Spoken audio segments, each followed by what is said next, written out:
greatest act of love that has ever taken place is that of Jesus Christ being crucified on the cross for the whole of humanity. And we know this is recorded in the Holy Scriptures. So, for example, if we look at Romans 5, verses 6 to 8, we see God himself giving up his son Jesus Christ to be crucified on the cross for the whole of humanity. And we know that in our human state, we would certainly find it very difficult to give up our own lives for somebody who perhaps is good, or somebody that is holy, or somebody that is righteous. And we would certainly find it very difficult to give up our lives for somebody who is a sinner. But Christ did it for the whole of humanity, whether good or not good, whether there's a relationship with Jesus or whether there isn't a relationship with Jesus. And we know that Christ also did it for all humanity from the beginning of time to the present day and for the future. And we see the story of Jesus' death on the cross working through in Matthew 27:45 to 54. And we also see the associated miracles with that. And we know this scripture and the outworking of the death of Jesus Christ here is the foundations of our faith, our belief. And we know that from noon until 3 in the afternoon, darkness came over the land. And it should have been beautiful sunshine and blue skies, but darkness came over the land. And at 3 o'clock in the afternoon, Jesus cried out in a loud voice, Eli, Eli, lema sabachthani, my God, why have you forsaken me? Some thought he was crying out to Elijah.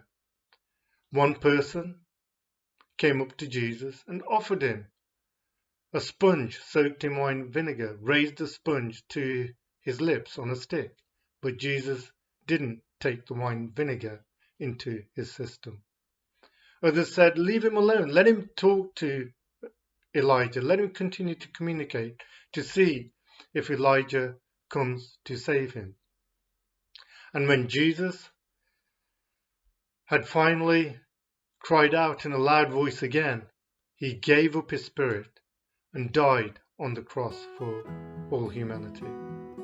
And at the same time, the miracles happened where the curtain in the temple was torn from top to bottom. Earthquake took place, which shook the ground.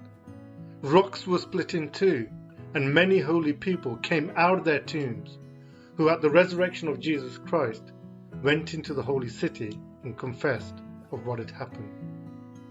We also know that at the same time, those guards, or the Roman centurions that were around Jesus, they would have witnessed these miracles. They would have witnessed the earthquake that took place and the associated miracles. And they were terrified, but they also exclaimed, surely, this was the Son of God. How deep the Father's love for us, how vast beyond all measure, that He should give His only Son to make a wretch His treasure.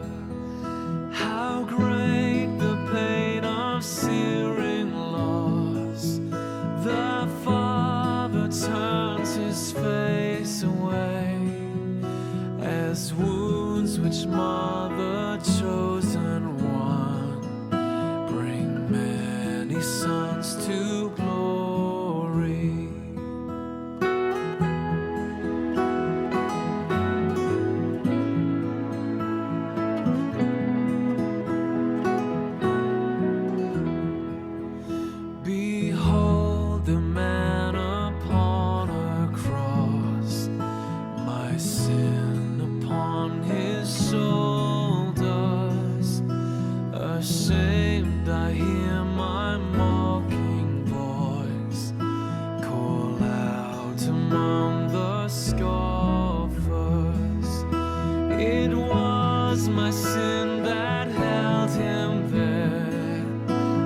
until it was accomplished.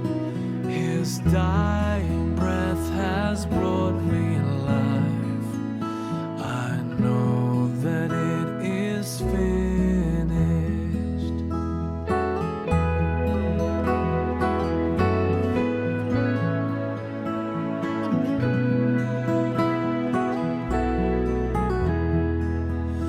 I will not boast in anything, no gifts, no power, no wisdom, but I will boast in Jesus Christ, his death and resurrection. Why should I gain from his reward? I cannot give an answer, but this I know with all my heart: his wounds have paid my ransom.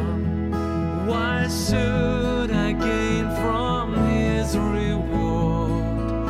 I cannot give an answer, but this I know with all my heart: his wounds have paid my